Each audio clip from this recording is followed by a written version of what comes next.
Everybody dies, don't they? Everybody come back, don't they? Isn't that so? You tried to get into the locked room today, didn't you? How do the dead come back, Mother? What's the secret? The Dining Room Ghost by Megan Taylor. Every night the woman is there.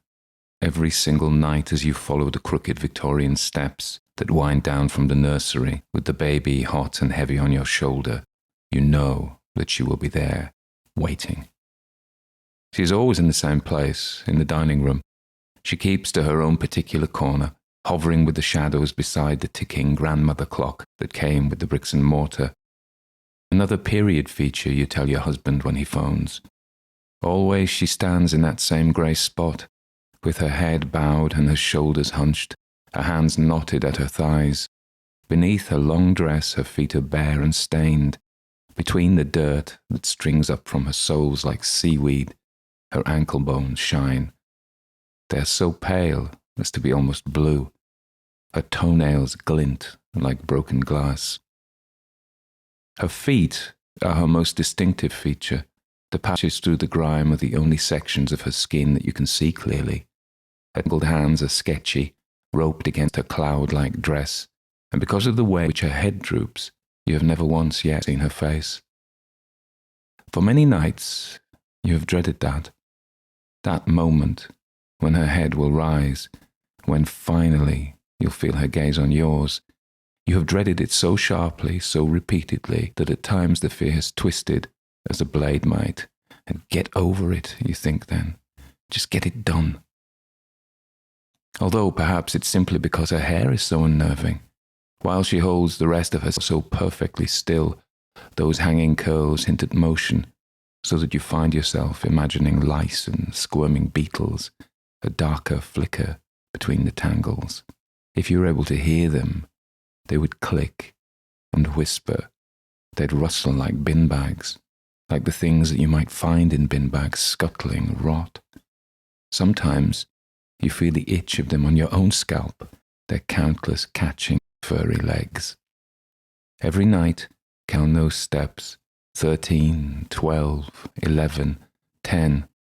You see the woman even before you enter the dining room. You're already picturing her as you concentrate, descending oh so carefully, because the staircase is steep and narrow. The house's spine, it's as chewy as bone. It aches with its age beneath your own bare feet. And of course you tread cautiously. Your arms are full, as your head is full with the baby. You have no spare hand to clutch at the banister, scarcely a gap for proper thought around his crying. If the woman in the dining room were to make any sound at all, you'd never hear it. Although by step 4 or step 3, even while you're focusing on that final splintered corner, you can smell her. Her scent is powerful, both beautiful and repugnant. It is smoke, and it is autumn.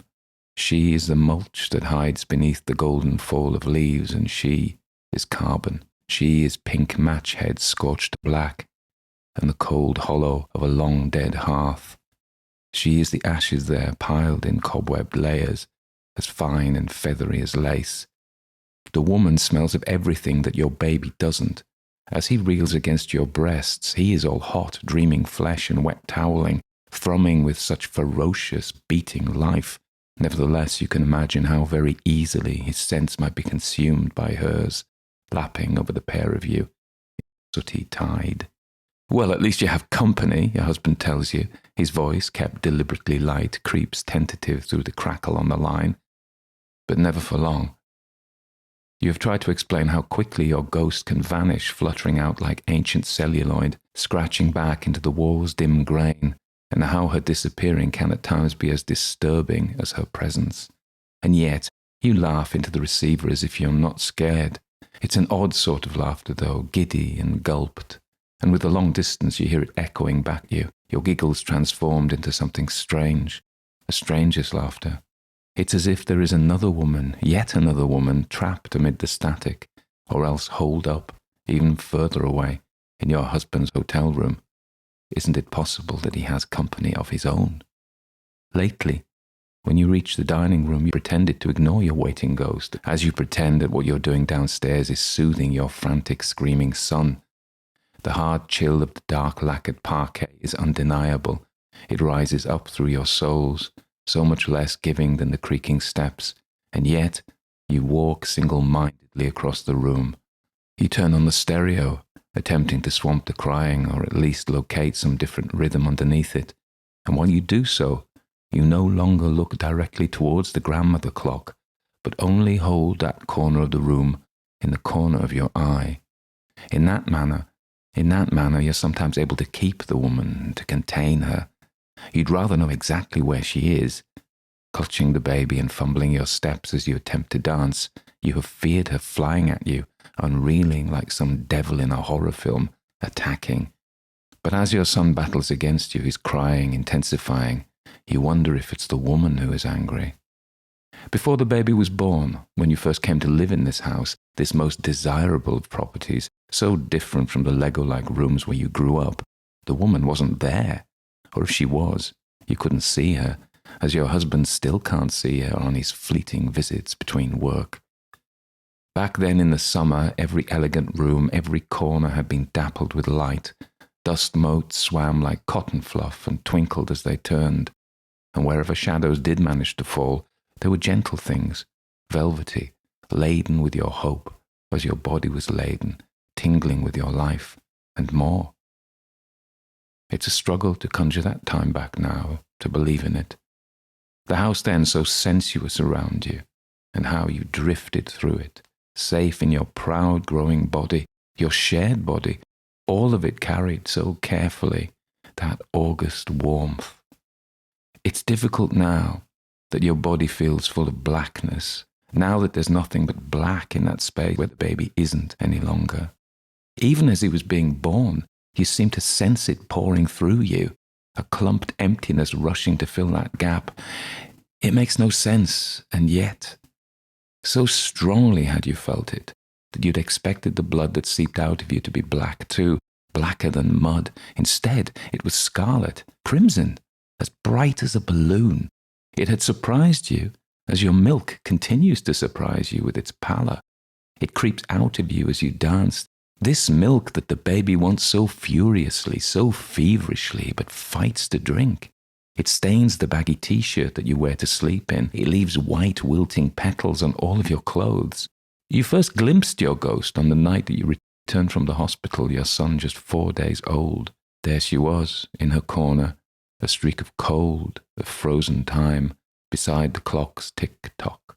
She was exactly the same then as now, that matted hair, those glassy feet.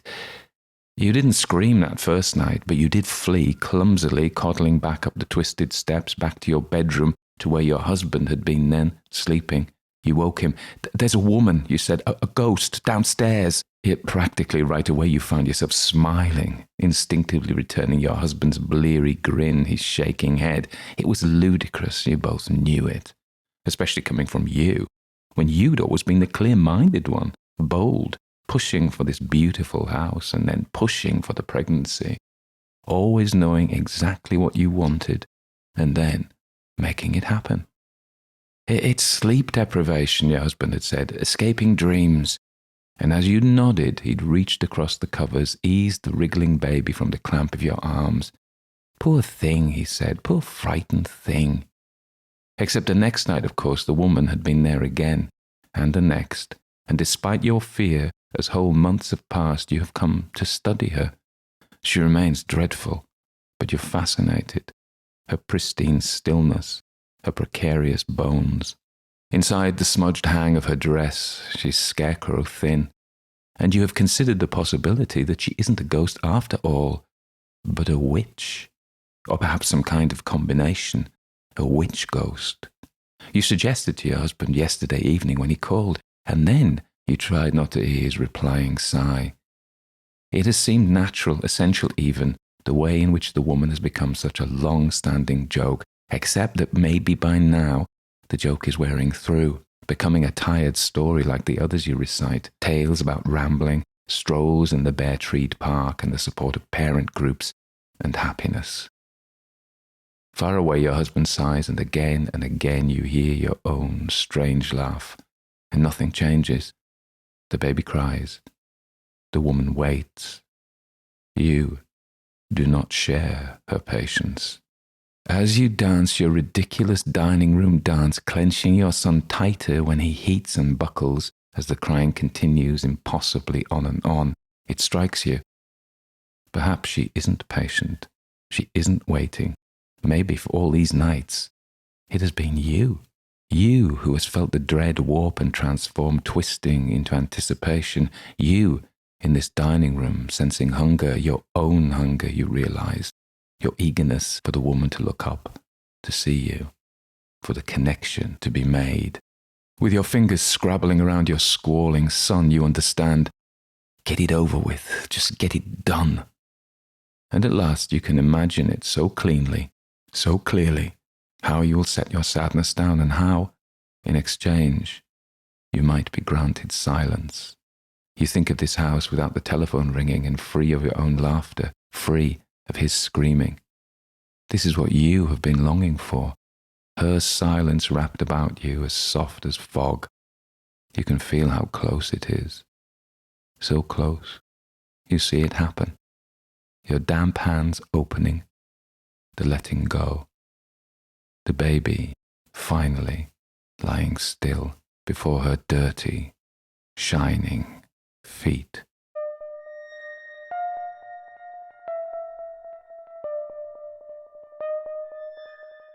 So that was The Dining Room Ghost by Megan Taylor, and it is our great privilege that we've got an interview with Megan Taylor when she talks about the story and her influences. So here's Megan Taylor.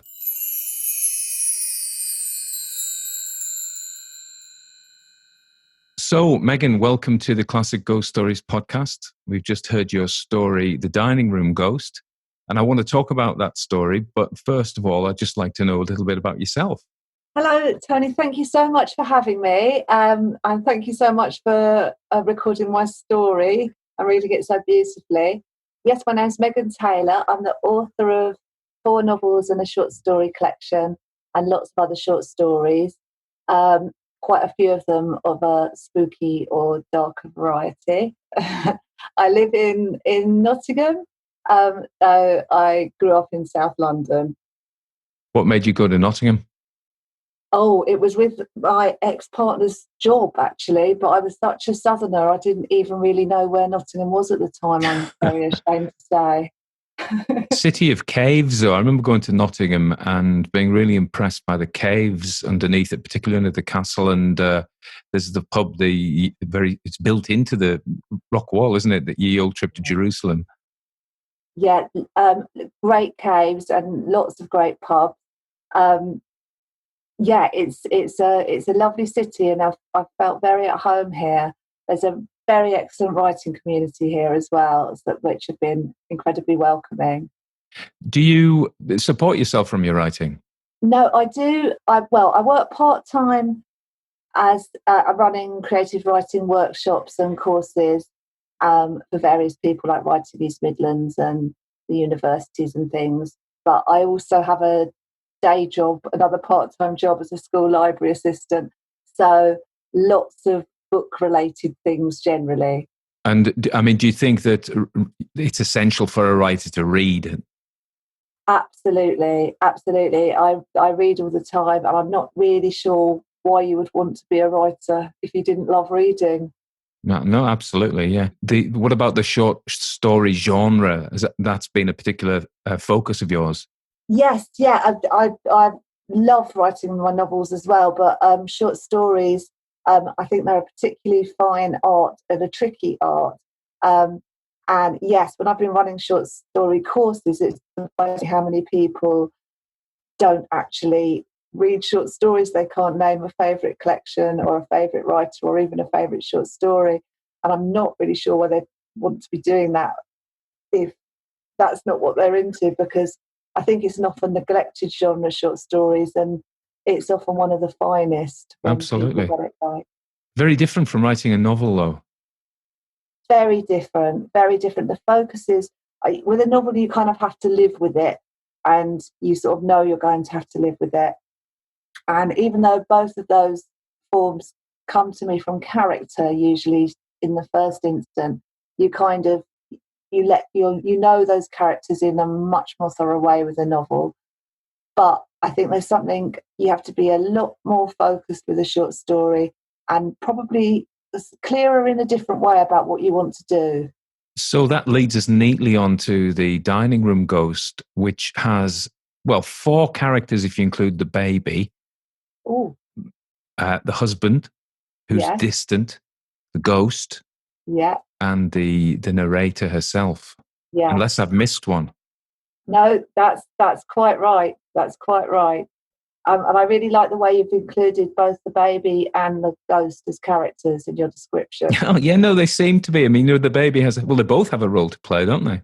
They do. They do. So what was the inspiration? What's the background to that story? Well, I wrote it several years ago. It was it was first published in my collection that came out in 2014, but I'd written it not that long before that. So the inspiration probably came from longer ago, just looking back to those sleepless nights of having children, though I never felt anything as extreme, thankfully, as the character in my story. But I do to have sort of sleepless nights, and I do remember when I first moved into the house I'm living in now, which is, though it's Victorian, it's not as possibly grand as the as the house in the story. And I do remember imagining seeing a woman standing in the corner of the dining room as I was carrying my baby down the stairs. I think I was half asleep. And that came back to me years later when it came to writing this story, and it grew from there.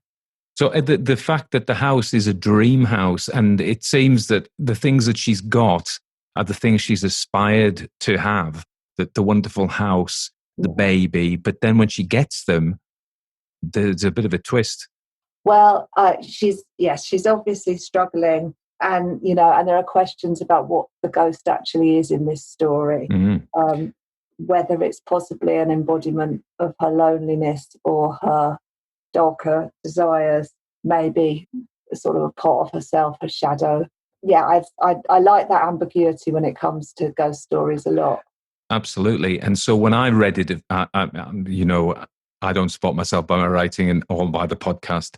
And so I'm a psychiatric nurse, so I've worked with women who have had postnatal depression and, in fact, the postpartum psychosis as well, when people actually lose contact with reality. Yeah. So this was home territory for me, really. I've come across things like this. Wow, that's as sad as that is. That's also quite gratifying to hear in the selfish right away. When I was working on my second novel, I had a character there who suffered from postnatal depression, and I did a lot of research, and I think that stayed with me for many years. That plus, we all have those sleepless moments where, with young children, where we're not sure what we're doing anymore. Absolutely. And that self-doubt about, wanted to, I'm a man, but, wanted to be a mother, and then feeling very challenged by that experience and having the little boy who won't shut up, The huge expectations that women put on themselves or society put on them. Very much so. Yeah. The other thing that occurred to me when I was reading it was I know she isn't particularly a drowned woman ghost, but the drowned woman, well, there's two things. First of all, the drowned woman as in The Ring and things like that. Yeah. That image that people seem to find particularly frightening. Yes. I think the main thing I wanted about her, though, was her stillness, because everything else is so loud and busy and hectic in the narrator's head. So it's second person. So in the main character's head. Yeah. So I wanted the stillness as a comparison to all that kind of static and violence going on inside of her. That's where she came from for me. Originally, I had her more as a sort of statue than anything else, but I sort of wanted her to have a suggestion of life. What does she want?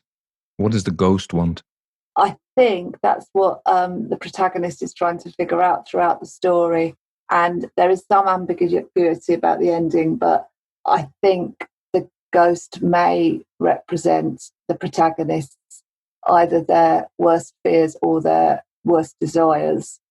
So yes, she wants to. She almost wants to. She wants a kind of taking over.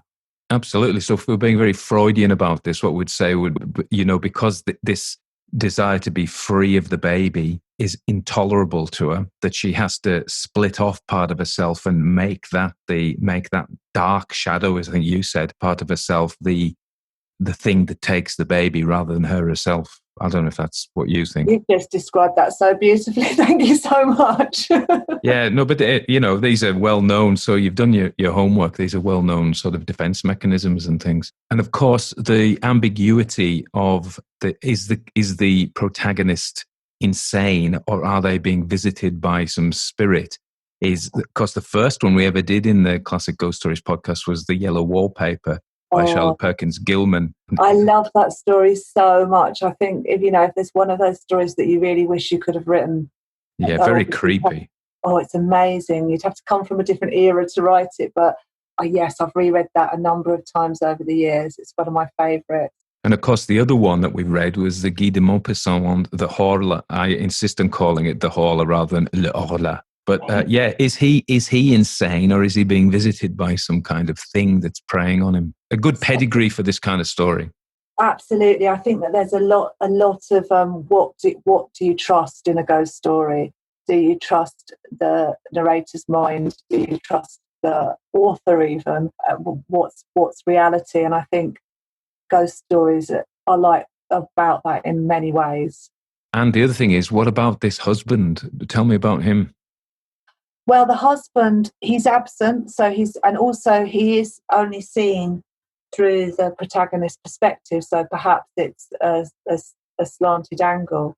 He's impatient and he's absent, and you're not quite sure why that is. He's obviously working away, but she's definitely not getting the support, or feels she can ask for the support that she's probably needing. I mean, he comes over as quite dismissive and, as you say, absent. But is he intolerant, really? And so there is the hint that he may be having some fun on his own while she's putting up with. There is that hint there, but again, it possibly could be paranoia, but it possibly might not be. Yeah. So ambiguity again, absolutely. Yeah. Keep him on their toes. As a more writerly comment, the choice of the second person, though. Tell me what was going on when you decided to use the you. I don't use second person that often, but I think probably wouldn't go near it in a novel. But I think sometimes for short stories, it can be really effective. I'm not really sure why that one came about. Other stories where I've used second person, it's been a deliberate decision. But that I just started writing it like that. And I'm not sure why. I mean, I suppose it helps with the sense of distance that the characters may be feeling from herself. And also, it's quite nice to put a reader very uncomfortably in a protagonist's shoes like that. No, I thought it was interesting. So, in general terms, broadening it out a little bit, tell me about how attached are you to the ghost story? And a ghost story is a subgenre of a horror story. Where's your interest in this? When I was little, I was very lucky to have a dad with lots of brilliant dusty old bookshelves, which I raided. And he had lots of things like M.R. James and Arthur Machen, lots of classic sort of anthologies as well. And he also used to let me stay up very late with him and watch horror films that I probably shouldn't have been allowed to, which I'm grateful for forever. And, then as a teenager, I did the usual Stephen King and stuff. And then not all my writing has been in the horror genre, but as I've got older, I've sort of come back to it more and more because I do think it's so interesting psychologically, but also part of me does just quite like the garish thrills as well. Whereas my early novels and quite a lot of my early short stories are kind of sort of literary thriller crossovers. I've got more towards horror. So my last novel that came out in November, We Wait, is proper haunted house story. Oh, sounds great. Quite unambiguous ghosts, actually. Yes, I really, really loved writing it, and it's been lovely to just immerse myself in that without feeling like I have to be doing something more literary. For me, one of the joys of writing things and actually reading the stories out as well is conjuring the emotions in people. And maybe I just like to scare people. I don't know. I think it's probably all of that. You like to scare them. You like to upset them. Well, I'm saying you. Surprise them. Absolutely. But I think it's that feeling of connection that when somebody writes back to you or talks to you about your books and they've obviously really connected, it's a great thing. But it also is a little thrill if somebody's genuinely scared. I think that comes from being quite small and telling ghost stories at the back of the bus. Well, your ghost in the dining room's she's definitely disturbing. One of the things that jumped out were her toenails. Was that on purpose or? Well, I did get slightly obsessed about her feet because I think it was the one clear detail. I mean, there's a bit of I did go on about her hair a bit as well, but I think the feet. I think because of the stillness again. It was like I sort of wanted to focus on those still feet, and I didn't want them to be very nice feet. Yeah, that's true. They didn't come across as very nice feet. Good. Poor lady. So, okay. So moving on, we talked a bit about some of your other writing, the novel that's come out. How can people get hold of your things? How your work? Okay, so my latest novel is published by Erie Press, and everything I've done is available through Amazon and Waterstones and things. But if people are wanting to support independent publishers, they can buy direct from Erie Press's website. With my older work, the previous novels in my short story collection, they're from Weathervane Press, which is another indie. But again, they're also available through the usual channels. Okay. And I will put a link in the show notes to at least the UK and US sites so people can navigate from there. Brilliant. Okay. Thank you so much. Great talking to you. It's really nice to talk about stories and the making of stories. Oh, thank you so much for having me. It's been a total pleasure. You're welcome.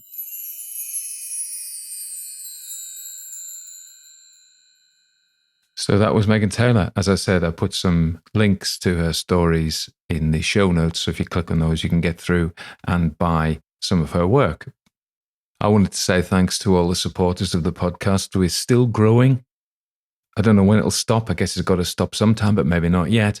Anyway, so the latest record is that Remittance Girl bought me 10 coffees. Can you imagine that? I was totally wired after drinking 10 coffees. Used to make me laugh, actually. I remember when I was in America, I think, there was a sign saying, you buy 7 coffees, you get 1 free. Like, really? Or there's one I saw in London, actually, buy 6 pies, get 1 free. Really? You couldn't eat another pie after 6, I wouldn't have thought. But then somebody explained to me you could be buying them for your friends, which I hadn't thought about. Anyway, there we are. So thanks very much. I really like doing interviews with living writers. If any of you out there have a story that you'd like me to read out, I'd love to hear from you. And we can put some new modern stuff in with the classic ghost stories because people seem to like it, that mix. Anyway, so thanks for that. Call to action. This is going to be another support one because we've bumped up into Captivate FM's new podcast influencer group, which is great, but it just costs more money to be in. So if anybody could support the podcast through either Patreon or buy me a coffee, that would be fantastic. I hope you're all well. I hope you're enjoying the stories. I hope you're all safe. And by the time this comes out, we may all be out of lockdown. Who knows? But as long as we stay safe, that's the important thing. Okay, so I'll speak to you next week.